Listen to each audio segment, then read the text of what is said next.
Tranquilo? Nessa última parte da aula 1, a gente vai comentar sobre as principais propriedades atômicas.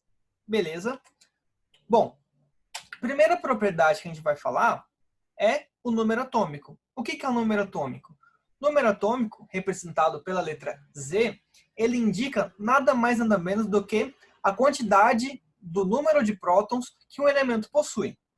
Por que isso é tão importante? Bom, porque a principal diferença entre um átomo para o outro é o número de prótons que ele possui no núcleo. Um átomo de hidrogênio sempre vai possuir um próton no núcleo. Se ele possuir dois, aí não vai ser mais o átomo de hidrogênio, vai ser o átomo de hélio, e assim sucessivamente. O número atômico, ele diferencia as propriedades dos átomos, justamente porque, variando o número atômico, você varia também o número de prótons no núcleo, e isso varia completamente as propriedades que um átomo possui, justamente por se tratar de outro átomo. Beleza? Então é muito importante saber disso. O número atômico é o número de prótons do núcleo, e ele é representado pela letra Z. A massa atômica é representada pela letra A, e como eu comentei, acho que 2 vezes durante as nossas outras partes da aula, ela é a soma do número de prótons e do número de nêutrons encontrado no núcleo do átomo. Justamente porque os prótons e os nêutrons são aqueles que possuem, sim, uma massa efetiva.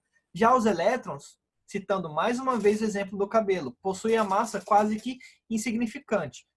Igual eu comentei, para vocês terem noção, a massa do elétron é igual se você pegasse a massa de um próton e dividisse por 1.800 vezes. Então, para eu ter a soma de todos os elétrons para dar a massa de um próton, eu precisaria de 1.800 elétrons. E você não encontra nenhum átomo com isso tudo de elétrons, podem ficar tranquilos. É por isso que a massa do átomo é representada pela soma dos prótons e nêutrons que estão contidos no núcleo. E para isso a gente possui essa formulazinha. A é igual a N mais Z. Sendo que Z é o número atômico, que é o número de prótons, e N é o número de nêutrons. Beleza? Bom, a primeira propriedade teratômica que a gente vai comentar aqui é a isotopia. O que é isotopia? Isotopia. Pelo nome, a gente já pode perceber que topia vem de uma propriedade no qual os átomos de um mesmo elemento possuem massas diferentes. Ou seja, eles vão possuir o mesmo número atômico, justamente porque são o mesmo elemento. Beleza? Isotopia é átomos do mesmo elemento que possuem massas diferentes. Isso acontece no hidrogênio, por exemplo. O próton possui um próton e 0 nêutrons no núcleo. Possui uma massa igual a 1. O deutério é um isótopo de hidrogênio que possui um próton e um nêutron, a massa igual a 2.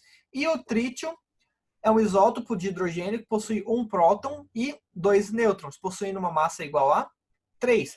Podem perceber que, como eles são todos hidrogênios, eles possuem sempre o mesmo número de prótons, porque variando o número de prótons, você varia o número atômico que varia o elemento.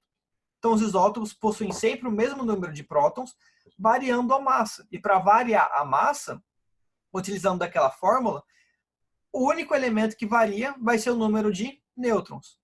Beleza? Bom, a próxima propriedade teratômica é a isobaria. O que são isóbaros? Isóbaros são átomos que apresentam números atômicos diferentes, porém possuem o mesmo número de massa. Então aqui eu trago o exemplo do carbono 14 e nitrogênio 14. A massa do carbono e do nitrogênio, nesse exemplo, são iguais. O nitrogênio 14 possui uma massa de 14 e o nitrogênio possui uma massa de 14 também. Carbono, hidrogênio, mesma massa. Só que o número atômico do carbono é igual a 6 e do nitrogênio é igual a 7. O que precisa ser diferente aqui?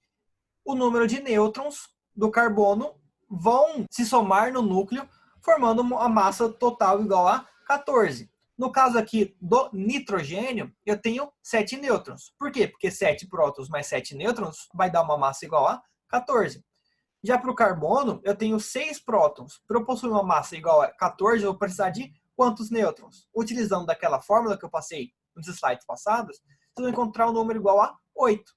Então aqui, ó, o carbono 14 possui o número de prótons igual a 6 e o número de nêutrons igual a 8, formando assim uma massa total de 14, sendo isobaro do nitrogênio 14, que possui uma massa igual a 14 também.